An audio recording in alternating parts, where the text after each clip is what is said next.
Welcome to this week's look at the state of the New York City real estate market. This is a report for the week of January 13th to the 19th.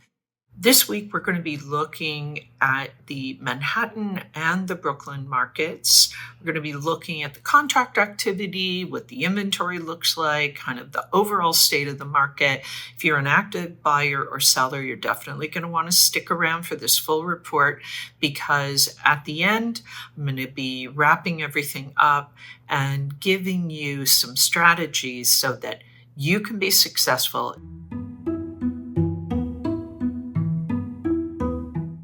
So the supply in Manhattan was down for the week a little over 26%.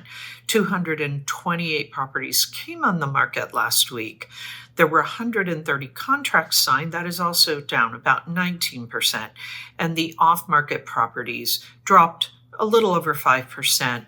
There were 109 properties that came off the market. For the month in Manhattan, we saw 679 properties come on the market. That is down a little under 1%. Contracts signed down about 31%, 610. 592 properties came off the market over the month, and that is down a little over 21%. The market pulse is showing that we are down just a smidge from last month. We are up almost 2% from last year. We continue to be holding in this kind of neutral balanced market. This liquidity pace chart is showing that we are down a little over 27% from last month. We are up just a smidge from last year at 610. This is a time of year when we wouldn't expect to see a whole lot going on. December and January historically are our quieter months until things get started. End of February, beginning of March for the spring market. Any questions about the Manhattan market, post them below. Always happy to answer your questions. Now we're going to take a look at what's going on in Brooklyn.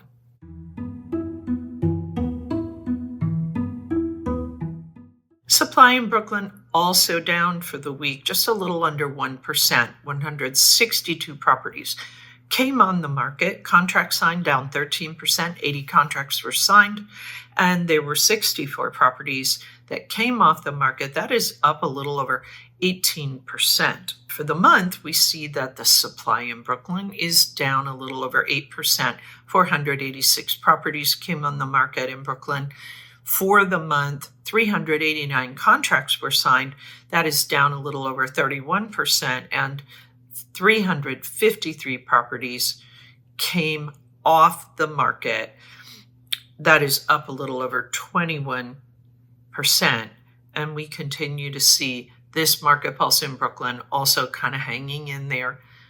For the most part, neutral, balanced, down almost 3% from last month, up just a little bit from last year. The liquidity pace in Brooklyn, 389 properties went into contract over the last 30 days. That is down almost 29% from last month, up almost 2% from last year. Again, not really unusual to see this kind of drop in inventory and in contract activity in the months of December and January. Both markets are holding relatively steady, as you can see from the market pulse charts. Okay, that's it for Brooklyn. We're going to shift now. I'm going to sum this up for you. I'm going to give you some additional information as well as some strategies if you are currently buying and selling in this market, or if you're just thinking about it, you want to stick around so that you can get the benefit of this information. It'll help you be successful. So as we said, in Manhattan and Brooklyn, the conditions remain balanced and neutral. The supply total for Manhattan is about 5,333. Brooklyn, 2,788. Pending sales total just under 2,900 for Manhattan and 1,842 for Brooklyn. The off-market total properties are 4,462 for Manhattan and 2,032 for Brooklyn.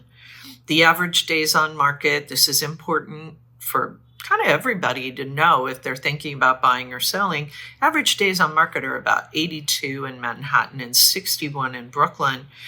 Liquidity Pace for the 30-day moving window, 610 for Manhattan, 389 for Brooklyn.